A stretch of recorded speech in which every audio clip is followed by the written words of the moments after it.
The warrior queen of Zazzau, Queen Amina's story. In 16th century West Africa, a woman commanded armies of 20,000 warriors, conquered territories larger than modern European nations, and struck fear into the hearts of enemy kingdoms. Her name was Amina, and this is the story of how a Nigerian princess became one of history's greatest military commanders. Introduction. Queen Amina of Zazzau didn't just break the rules for women in her time, she rewrote them entirely. While European queens were confined to castles, Amina was on battlefields, leading cavalry charges and expanding her empire. Yet somehow, her story has been erased from most history books. Today, we are changing that. Before we begin, if you love African history that schools never taught you, make sure to subscribe and hit that notification bell. Now, let's dive into the extraordinary life of Queen Amina. Early life. Amina was born around 1533 in Zazzau, which is now modern-day Zaria in northern Nigeria. Zazzau was one of the original Hausa kingdoms, a wealthy trading state that sat at the crossroads of trans-Saharan trade routes. Unlike most princesses of her era, Amina wasn't groomed for marriage and diplomacy. From childhood, she was trained as a warrior. Her grandfather, King Saken, recognized something special in her, a strategic mind and fearless spirit. While other royal children studied poetry and etiquette, young Amina studied military tactics, horseback riding, and combat. By her teenage years, she was already accompanying Zazzau warriors on military campaigns, learning the art of war firsthand. Her mother, Bakwe Turonku, ruled as queen after Amina's father died. This gave young Amina a front row seat to power and governance.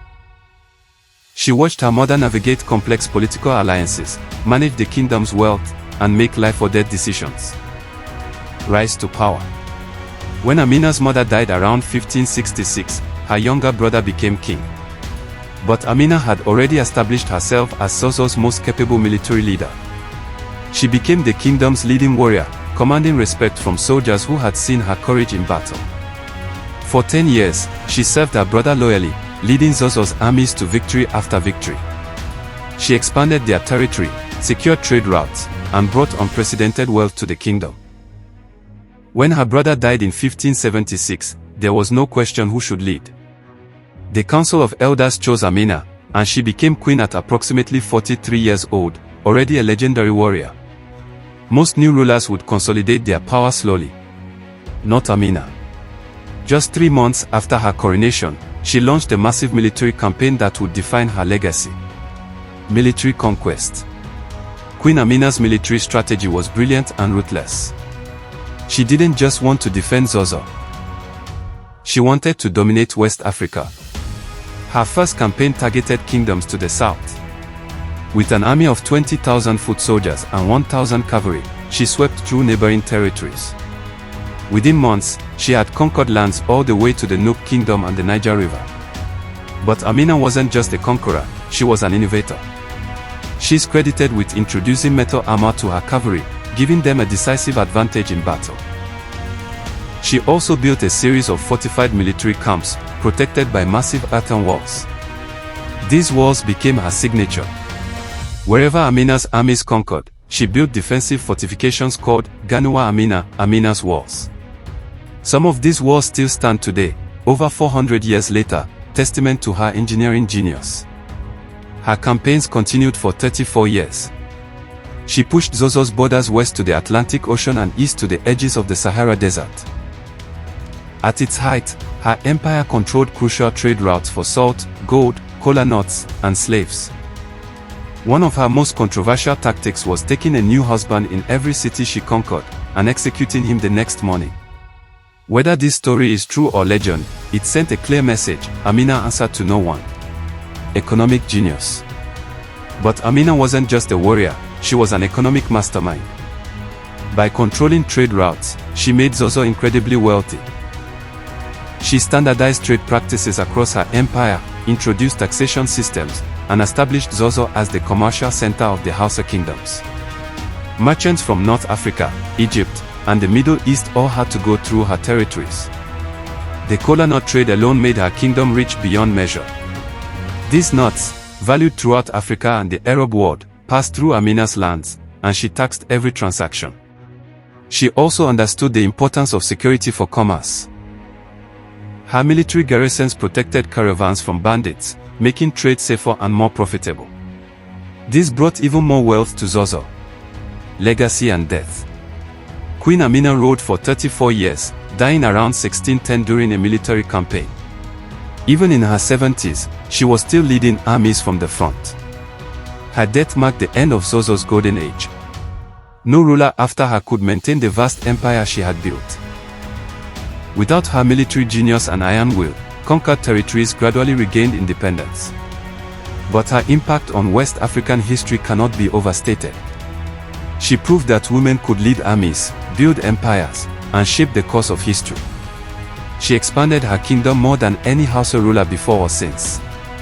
The walls she built became symbols of Hausa architecture and military engineering. Her military innovations influenced warfare throughout the region for generations. And she established trade networks that enriched West Africa for centuries. Today, Amina is remembered as a symbol of female empowerment in Nigeria. There are statues of her in Zaria, schools and streets named after her, and her image appears on currency. Historical debate. Now, it's important to note that historians debate some details of Amina's life. Most of what we know comes from oral traditions written down centuries later, particularly in the Kano Chronicle. Some scholars question whether all the conquests attributed to her actually happened. Others suggest that stories of multiple queens named Amina may have been combined into one legendary figure. But archaeological evidence supports the core of her story. Those walls exist. The expansion of Zazzau during this period is well documented.